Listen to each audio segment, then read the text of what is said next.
Nagpa-check up yung lolo. Kasama niya yung misis niya pero naiwan sa may waiting area yung lola. Tanong ng doktor sa lolo, hindi na po ba kayo makakalimutin? Naku!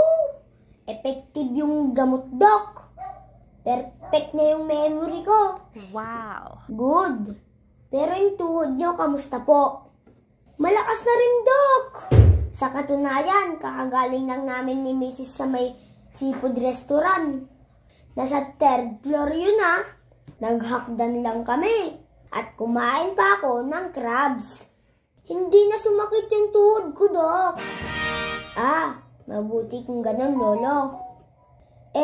Ano po bang pangalan ng seafood restaurant na kinainan nyo? Hindi kaagad nakasagot si Lolo. Nakalimutan niya. Nag-isip siya sandali.